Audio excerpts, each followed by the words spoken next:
The rain poured harder as she stood outside the locked door, her newborn twins trembling against her chest. "Daniel, please," she whispered, her voice breaking. "The babies are cold." From the other side of the door, his voice came calm. Detached. "You'll figure it out. You always do." The lock clicked, and in that moment, she realized something far more painful than betrayal. She had married a man who never loved her, only her empire. But 3 years later, the woman he left in the rain would become the storm he never saw coming. Welcome to True Love Stories. Please subscribe and leave a like for us. It means the world to us. Also share this video. Now let's dive back into the story. Ariana Cole did not inherit success, she built it.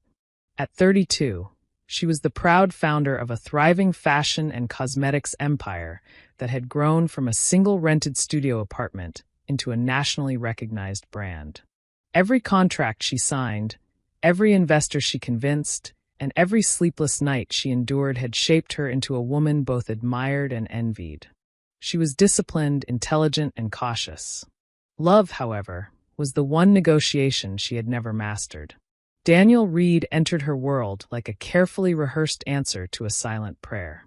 Their first meeting felt accidental, at a charity gala where Ariana had been invited as a keynote sponsor.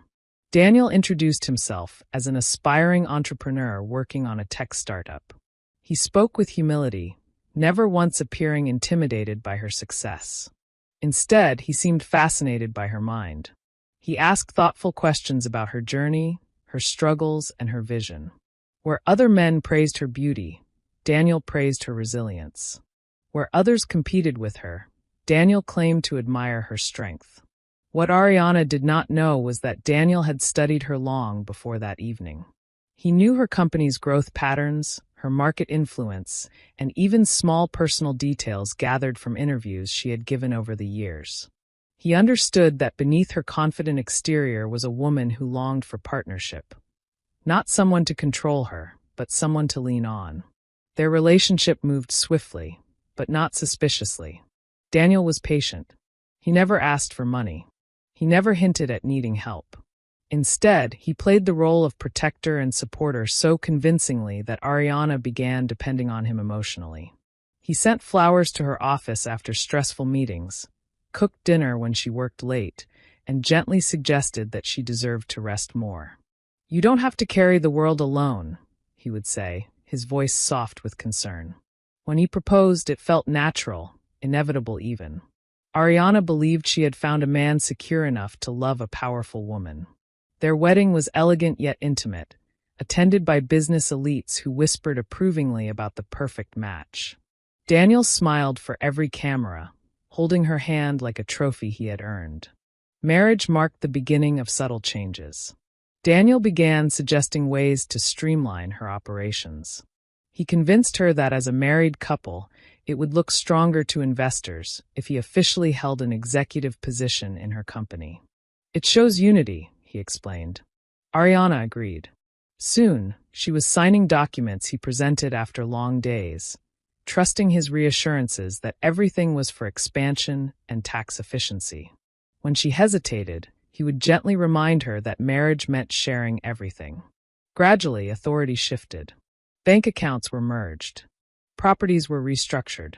Legal ownership of the house was updated for easier loan approvals. Daniel handled the paperwork, often summarizing pages of legal jargon into a few soothing sentences. Ariana, exhausted and newly pregnant, relied on his guidance more than ever. She believed love meant trust, and she trusted him completely. When she discovered she was carrying twins, Daniel reacted with overwhelming joy. He insisted she step back from daily business operations to focus on her health. "You've done enough," he told her, kissing her forehead. "Let me take care of everything now." It felt romantic, responsible, protective.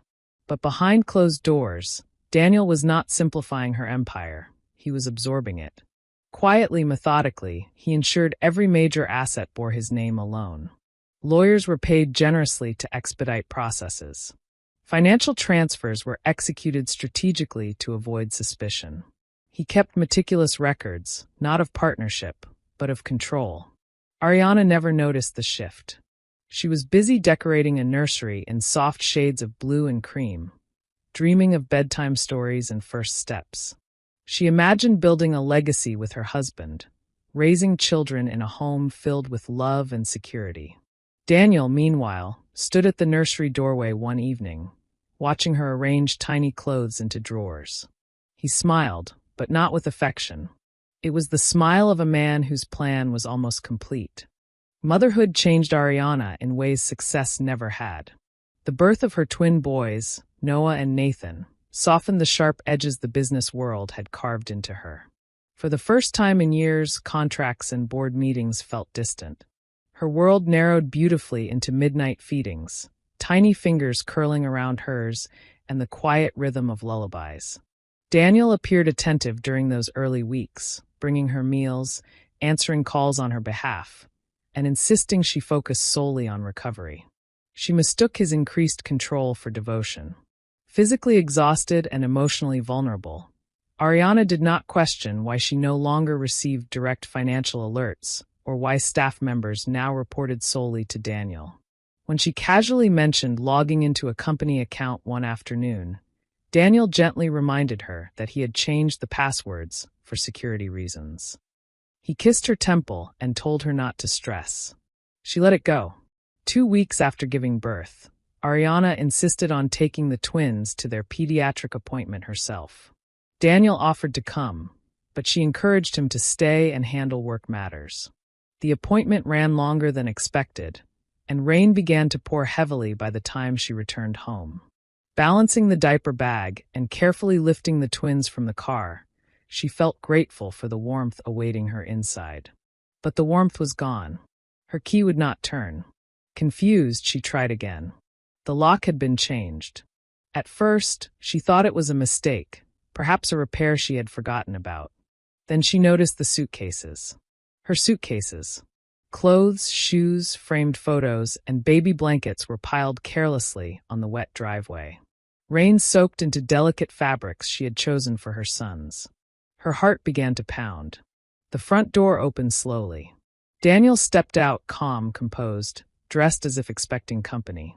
Behind him stood a tall woman with flawless makeup and a confident smirk, her hand resting possessively on the doorframe.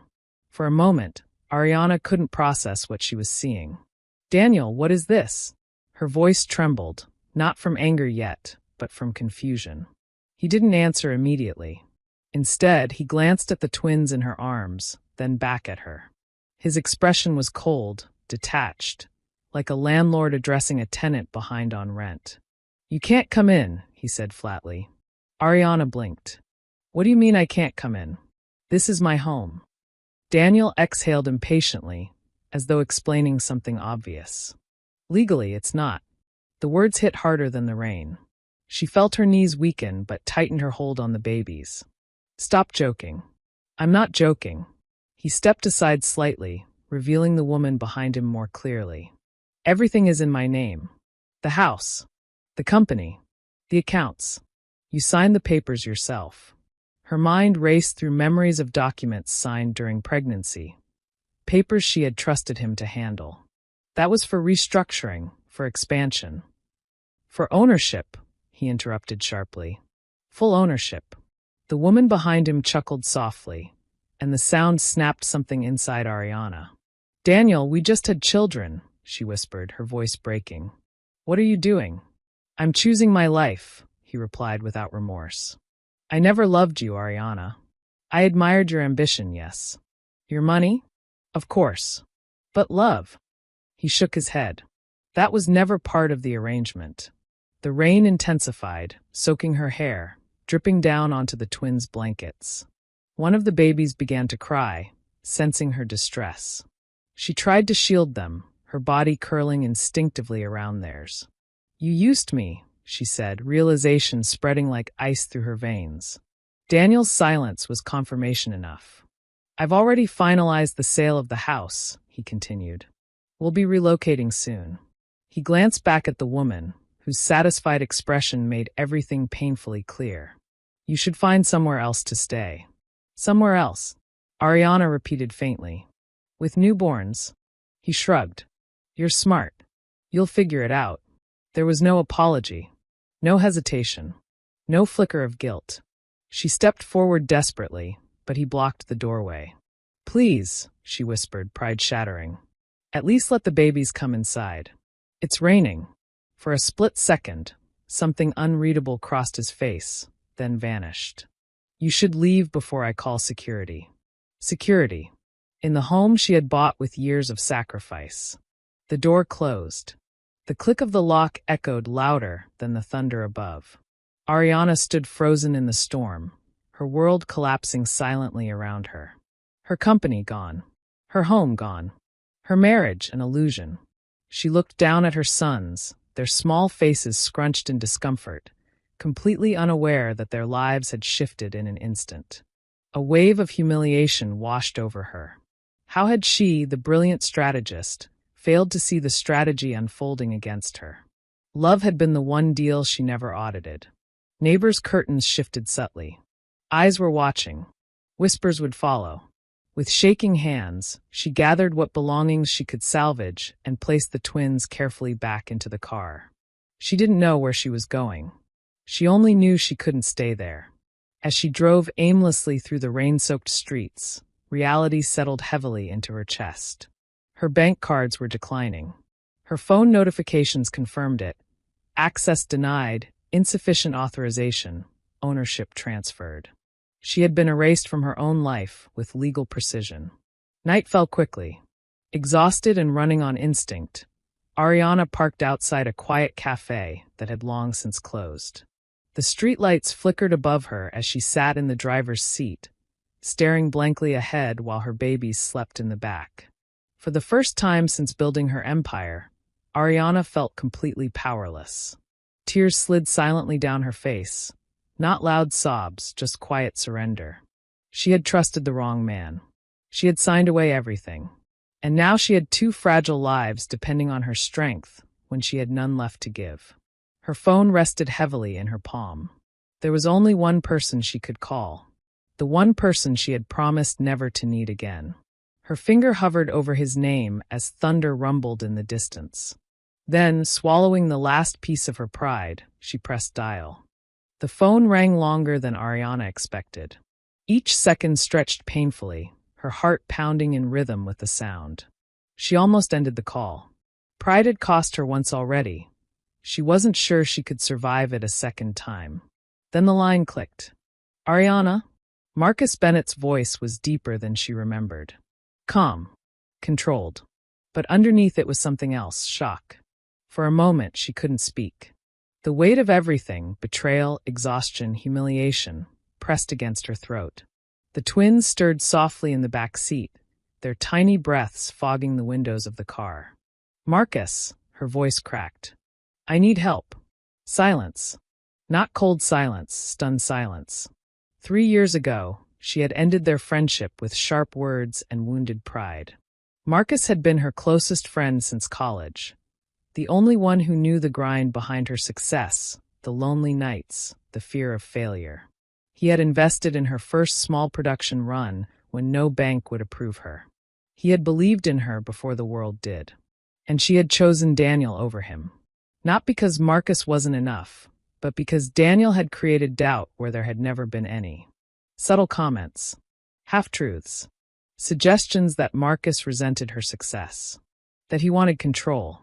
That his loyalty had conditions. Daniel had isolated her masterfully. Marcus had walked away rather than fight her decision. Now here she was. "I'm sending you my location," she whispered. "Please." She expected questions. Accusations. Maybe even rejection. Instead, Marcus said, "Stay where you are." The line went dead. It took him 23 minutes to arrive. A black SUV pulled up behind her car. When Marcus stepped out, rain still misting the air, Ariana felt something inside her chest loosen. Not because her problems were solved, but because she wasn't alone anymore. He looked older, sharper, more established. The years had been kind to him. He wore quiet success the way some men wore arrogance, but Marcus had never been arrogant. His eyes scanned the scene quickly. The packed car, the exhaustion on her face, the babies in the back seat. He didn't ask what happened. He opened her car door and gently said, "Give me one of them." That broke her. Tears fell freely as she handed him Nathan. Marcus held the baby with surprising ease, instinctively supporting his head.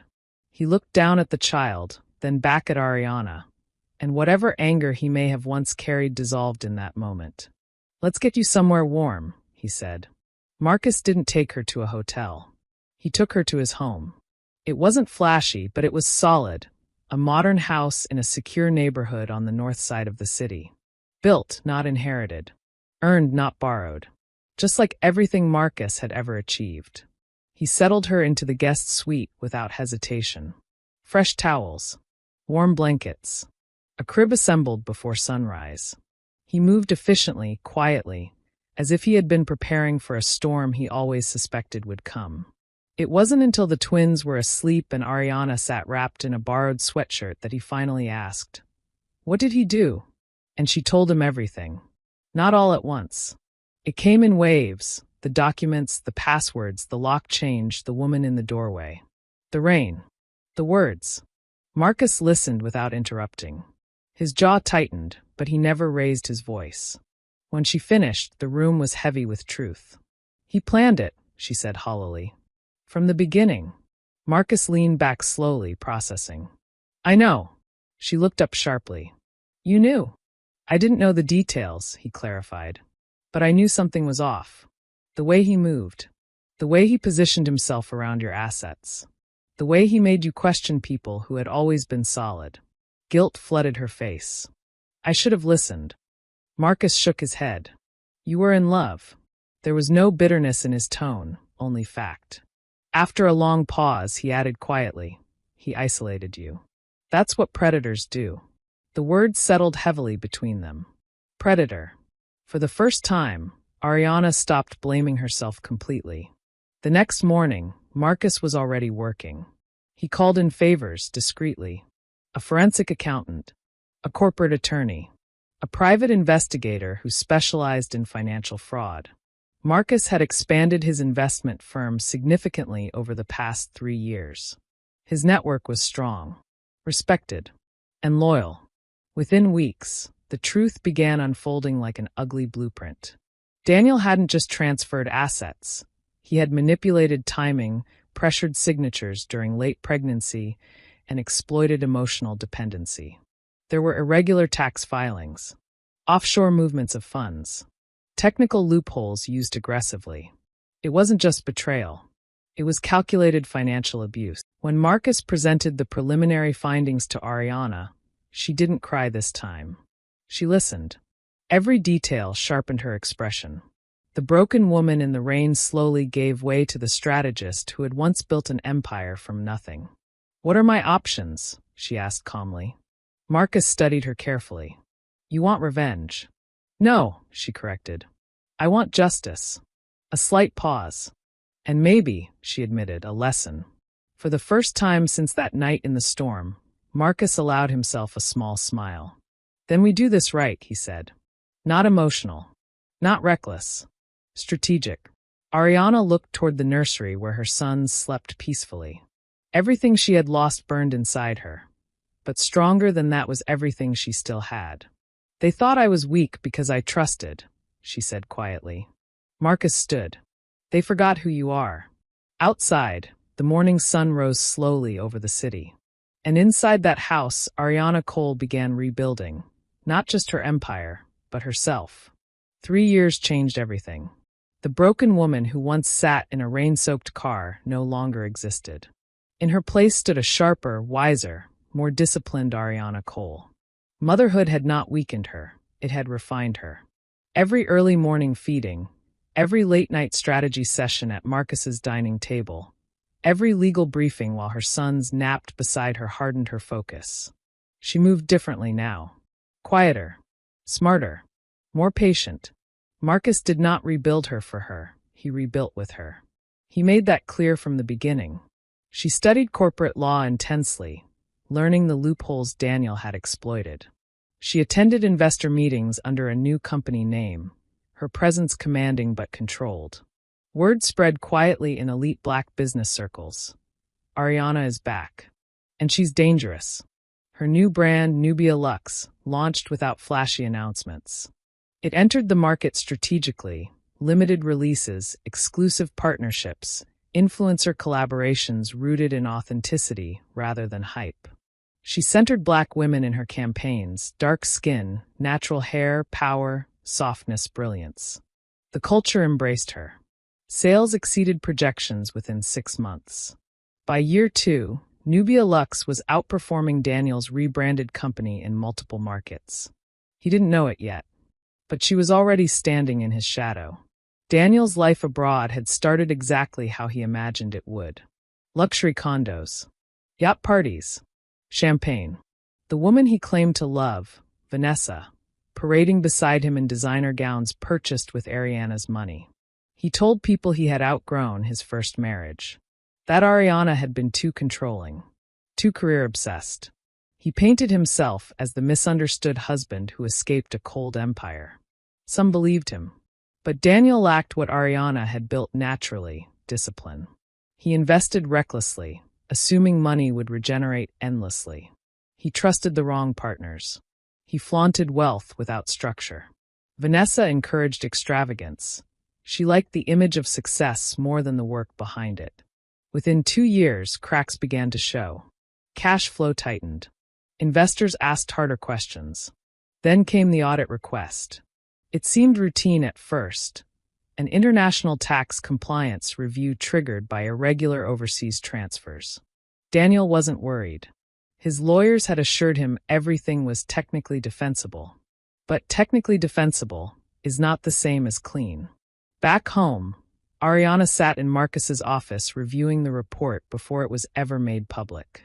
The forensic trail was airtight now. Every manipulated signature, every transfer timed during her medical vulnerability, every concealed asset. She had waited. She had gathered. She had prepared. Once this goes through, Marcus said carefully, there's no reversing it. Ariana didn't hesitate. He didn't hesitate. The anonymous report was submitted through protected channels. Simultaneously, her legal team filed a civil suit citing coercion, fraudulent inducement, and financial abuse during pregnancy and postpartum vulnerability. The language was precise, devastatingly precise.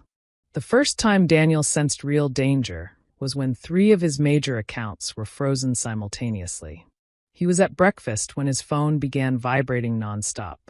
Emails, alerts, missed calls from his financial advisor. Vanessa looked irritated. Are you going to answer that? He stepped away from the table, annoyance quickly turning into confusion. What do you mean frozen? He demanded into the phone. That's impossible. But it wasn't. By afternoon, news outlets had picked up the story. International businessman under investigation for financial misconduct. His photo circulated online. Polished smile, tailored suit, carefully constructed image. Investors distanced themselves immediately. Vanessa grew quiet. When legal documents from Ariana's attorneys arrived 2 days later, Daniel finally understood. She hadn't disappeared. She had prepared.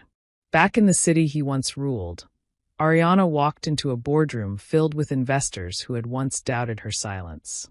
She wore white, not for innocence, but for clarity. Her natural curls framed a face no longer softened by naive love. She was composed, unshaken. 3 years ago, she began steadily, my signature was weaponized against me. Today, my knowledge is my defense. The room listened, because power recognizes power. Outside that building, social media had already shifted. Black women especially rallied around her story as details leaked. Conversations about financial literacy in marriage, legal awareness, and protecting generational wealth spread rapidly. Ariana did not present herself as a victim. She presented herself as a lesson. Daniel, meanwhile, felt isolation for the first time. Vanessa packed quietly one evening. No dramatic confrontation. No loyalty speech. Is this temporary? He asked weakly. She didn't answer directly. I didn't sign up for courtrooms. The door closed behind her, just as it once had behind Ariana. Except this time, Daniel stood on the inside of the silence. Alone. Weeks later, An international warrant was filed related to tax fraud and falsified declarations.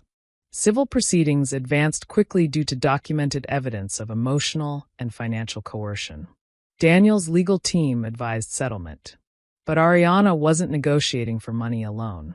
She wanted restoration of name, restoration of narrative, restoration of power. The night before the first major court hearing, Marcus found her standing by the window at home, watching her sons play in the backyard. They were laughing, bright, free, untouched by the darkness that had tried to define their beginning. "You okay?" he asked softly. She nodded. "I used to wonder how I didn't see it. And now?"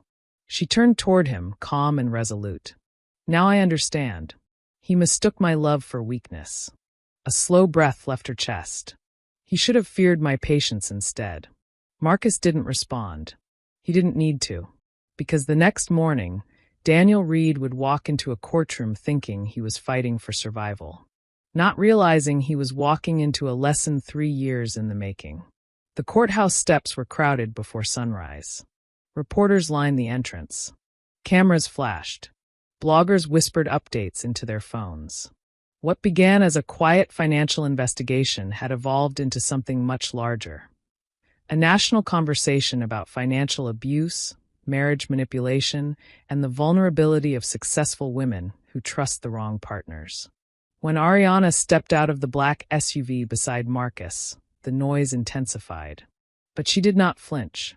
She wore a tailored cream suit, structured and powerful, her natural curls defined, her posture unshaken.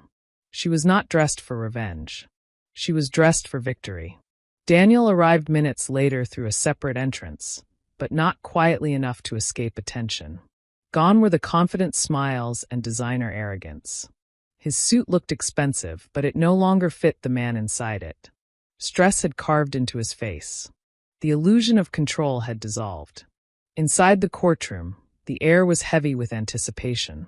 Daniel avoided her eyes at first. Ariana did not avoid his. When proceedings began, her legal team laid out the case methodically. They presented timelines showing how asset transfers coincided with her late pregnancy and postpartum recovery. Medical records demonstrated her physical vulnerability during the period's key documents were signed. Forensic accountants traced hidden funds and irregular tax filings. Emails revealed Daniel's communication with Vanessa long before Ariana had given birth. Every detail dismantled the image he had built.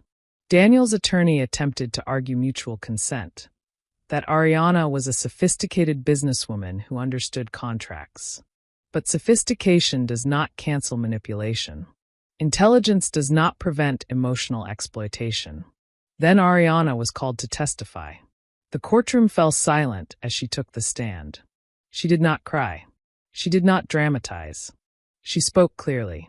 "I trusted my husband," she began.